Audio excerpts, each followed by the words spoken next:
welcome to my channel. It's your girl tuadior, and I am back with another video. You see the hair, you see the vibe. To be honest, lately I've been seeing a lot of crazy stuff on my FYP, and I am not happy about it. I mean, look at this. Come on here and make something so very clear. I might not be attractive to most people, or the it girl or whatever. I am plus size. I look at myself in the mirror in my phone every single day. I know how I look. I don't need people to come under my comments on a video of me just vibing, chilling, not bothering nobody, being rude, saying mean things, not being nice. Like, you took that little bit of time out your miserable day to come into my video being rude. I'm not bothering nobody. I know how I look. I don't gotta be attractive to you, but that don't mean you gotta stop what you're doing to come on under my video and say something negative about me. Grow up. Please, grow up. Learn how to keep scrolling.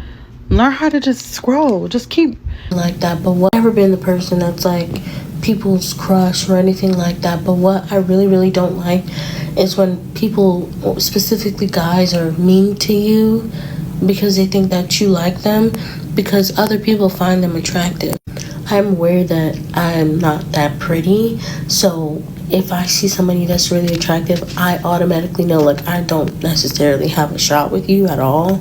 I understand that. So I don't know why you feel like you have to make me feel like I would never have a shot, because I already know I don't have a shot. I could be respectful and I could be nice to you, but it's never viewed as that way. So I get like nasty people all the time that are mean to me to prove that they don't like me. And even for like friendships, I don't have good friendships because I'm not pretty. But I know I'm not pretty. I don't need you to treat me like I'm not pretty. I've never been the person that's like... And to be honest, I really hate this because in this last clip, the girl is not even ugly, but she's like accepting her fate and really just out here calling herself ugly for no reason. I know why these videos are being made. What we've seen on this platform is that TikTok allows people to be vulnerable, and people are rewarded for their vulnerability. So they know that if they say something self-deprecating, they say something uber revealing, that's going to cause more people to drive to their channels. That's going to cause more engagement, and that's going to lead to more views, more followers, and potential money. So there is a whole trend, not even just on TikTok, but even on YouTube and other platforms, where vulnerability, putting it on the flow, is going to really give you that views. We've seen vulnerability work in many people's favors. Recently, Risa Tisa, Tana Mojo, people putting their business out there has always benefited for views. And I understand that as Black women, we need a platform to talk about our experiences, because although being a Black woman is great and all, it has its downfalls. And I feel like that's something that we have to have that space to talk about. But I just find it annoying how, like, especially in the small creator space, how you have to kind of self-deprecate. You kind of have to like talk down on the hardships of being a Black woman in order to get views. I think that it's important for us to be cautious about the way that we portray the Black experience online, because as much as we are trying to build community, I also feel like it gives other types of demographics ammunition to use against us. Shake the table, or did the table shake? And again, I'm not trying to say that we shouldn't talk about the hardships that Black women face, but we need to be careful about the way that we portray the hardships that Black women face. There's so many content out there that is telling Black women that they are not beautiful, they're not it, they're hard to deal with, they're negative, and it's just really negative online. The research has been showing that Black women are the most chronically online out of all the demographics. We have the highest purchasing power, and so we are really affected by the things that we see on social media. Whether you want to acknowledge it or not, we are the ones that are at risk for social media addiction more than anybody else. And I have the studies down below in the description for you guys to see where I got this information from. And when I saw the statistic, I really sat and I said, wow, And there's so many studies that have shown that as Black women, we are more at risk for self-esteem issues and body image issues. And those are things that can really affect us in our lives. And the rhetoric that we're hearing about ourselves on social media does play a role in how we see and view ourselves. I actually stumbled upon this Reddit post from a Black female user talking about how there is a lack of positivity in the Black female space. That it seems like if you want to go viral nowadays, you kind of have to come at a Black woman. You have to talk about how being a Black woman is so hard and you've been through so much and it's just crazy. And I'm not saying that we shouldn't bring those issues to the forefront. And I'm not saying that we should never stop talking about it, but we need to now start changing the conversations to uplift ourselves rather than put ourselves down. We should be mindful on it's not that we shouldn't share, but we should be mindful on how we share. And I have 2 examples to tell you guys this.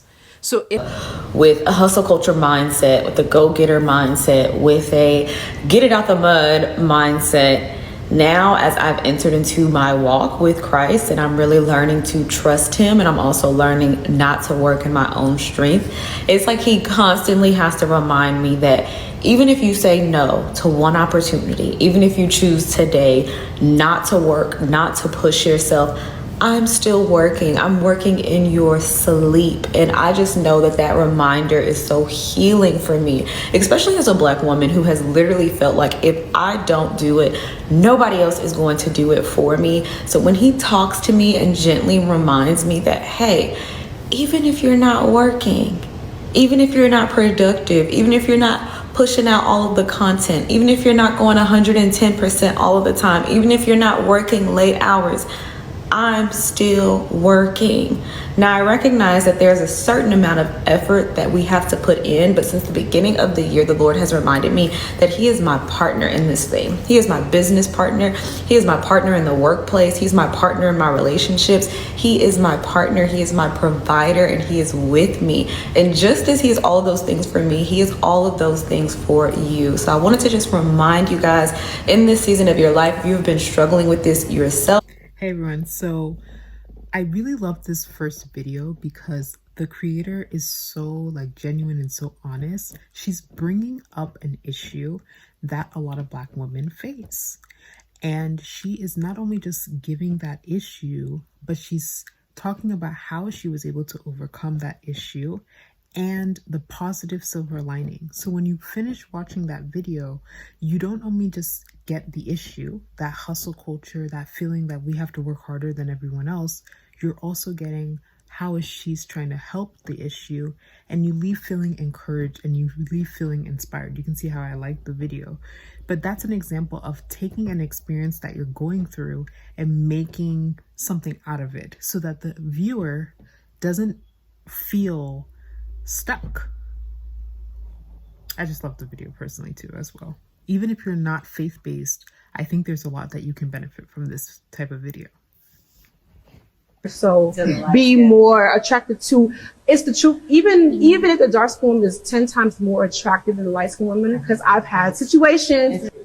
I'm not considering myself the most prettiest woman in the world, but there have been times where I'm in a room with someone who's lighter than me, and I know I'm more attractive than that person, but somebody's going to be more willing to approach her or want to talk to her opposed to me. I want to get the same attention compared to somebody if I'm with a lighter skinned person. And it's the truth. And it's still going on. I don't think it's ever going to change. I feel like people are going to always be more attractive. It may not be something that you think that you're doing, but I just feel like psychologically it's just something that is more appealing to you. So now in the second video, you can see that she's talking about an issue that is very, very, very divisive in the community. It's very controversial. It's a hot topic. It's those algorithm triggering topics. But you can see that the tone of the video is kind of well, I'm telling the truth. And I'm not saying what she's saying has no truth to it. But you can leave that video feeling angry, upset, wanting to comment, but not something positive, right? And you don't see any silver lining. You don't see anything that you could benefit from this situation. You don't see how you can overcome this issue. even in the comment section, there was a commenter that was darker skinned that was like, oh, well, I don't really feel this way, right? And people were trying to even gaslight her to say, you do feel that way. You have experienced it. She's like, no, I don't have low self-esteem. I'm not going to be internalized by the fact that a guy didn't want to talk to me because I was darker. I'm not going to internalize that. And people still wanted her to kind of admit that like she was sad about that when she wasn't. So that is what I'm trying to say, is that we need to have creators that, I don't know what this hair, okay. We have to have creators that are telling us, you know, what is what is my solution? What can I do? Because just hearing that rhetoric, that's going to make you feel some type of way. That's going to make you feel like the next time you go out and you don't get attention, that it's because you're this. And that's not how you should carry on. Even if that is the truth, that's not how you should carry on. So that is the examples that I'm trying to show you guys.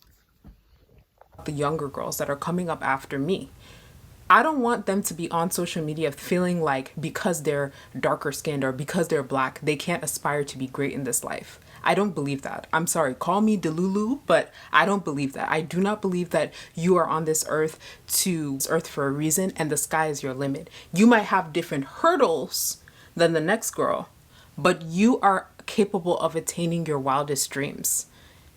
And I don't want people to feel like because they're a black woman, they can't do it.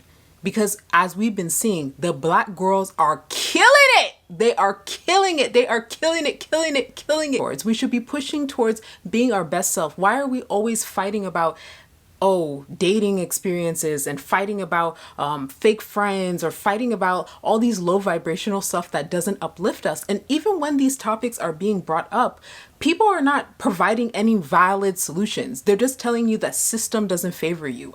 No crap, the system doesn't favor me, but I'm not going to sit here and dwell in the fact that the system doesn't favor me. I'm going to do something about my life. I have a life. Yes, there has been adversity. Yes, there are things that are not fair. But at the end of the day, I'm not going to sit here and dwell on the things that are not working in my life. I'm going to push and do the things that I want to do. And it's not about being strong, independent. It's more so about seeing life, being grateful for being here, being thankful, having that abundance mindset that I can move forward. The black girl community, we don't need people telling us what we can't do, what we don't have, what we can't be. We need people telling us what we can be, what we should aspire to be. This rhetoric that we keep hearing about ourselves is affecting us. It is affecting us. When you go there and you keep hearing people, I'm not trying to say that, we should pretend that we don't have problems, but we don't need to constantly be making content that's saying that we are suffering all the time, because other people are now starting to see it and say like, you're suffering all the time. And they're getting that information from us. They're not getting that information from somebody else. They're getting it from us. This type of rhetoric that we're hearing about ourselves, that we're this, we're that, we're always going to suffer, things don't like us, we're not going to be happy. It's just not the reality. It's not the reality that you want to have for yourself. It's the reality if you make it your reality. And it might be sounding like a soapbox, but I'm very serious. I had to literally start blocking creators, because these creators, I'm going to be very honest with you, that make all these black women content, they know that this is where the views are. They're banking on the fact that you as a black woman, you don't love yourself. I'm serious. And as much as it might hurt you, they're banking on the fact that you don't really like yourself. So they make content to kind of help you relish in that insecurity and stay there. Because honestly, if these content creators are not telling you how to get up out of your situation and how to help you, they're not doing you a service. They're just relishing on the fact that they get views when you talk about it. It's not even just an issue where we're blaming other people for like making content about black women. It's also the content creators in the space that keep making these videos that make a black woman feel like they can't do things, that they have to be mindful of this and mindful of that. And I'm not saying that I know a lot of people are going to get upset and say that, I'm trying to ignore. But sometimes you just have to think about the positive. There is so many black girls out here that are doing so well, having families, getting married, getting engaged, having kids in wedding and marriage, winning awards, breaking barriers, starting businesses, doing revolutionary things. Why can't we ever just focus on that and how we can be closer to that? Instead, we keep talking about how Tyla will get more than Flo Milli. No, like, who cares? I want to be at the level that Flo Milli and Tyla is at. I don't care. Like, I just want us to come from that abundance mindset. And I know that there's so much things that are against us. And I know that there are a lot of things that try to break us down. And there's a lot of things that are unfair. I'm not sitting here to lie about that. But it just has to be, we have to just move forward and keep pushing. Unfortunately, that is our reality. But that doesn't mean that it has to be all bad. It doesn't mean that it has to be all sad. We just have to understand that we are each other's keeper. We are here to help each other and grow each other and uplift each other. You saw that Reddit post. The content needs to be made. And that's what I wanted to do on this platform. I was going to stray away from certain topics because I knew that those topics are very negative and there's not really much silver lining in those topics. I stay away from that because I want this platform to always encourage you to be your best self and push and go forward. That's why I make these content creators that think they're going to make videos talking about, I'm blocking you because it's very unnecessary. I want to have great dating life, great marriage, family, money, all these things that I really care about. And I'm not going to watch rhetoric that makes me feel like I'm not going to get those things or make me feel like people don't want to give that to me, because people do want to give that to me. And I'm not going to sit here and just keep relishing in that fact. I get it. It's a form of community. It's a way to talk about our issues. We should always have a space. But being a Black woman is not a negative experience in my eyes. It has had its hard bumps, but it is something that I love so much. I love it. So yes, I'm on my soapbox, but I hope that you guys really love this video. Let me know what you think in the comments. And I'm your girl, Tuadior. Thank you for watching this video, and I'll catch you in the next one.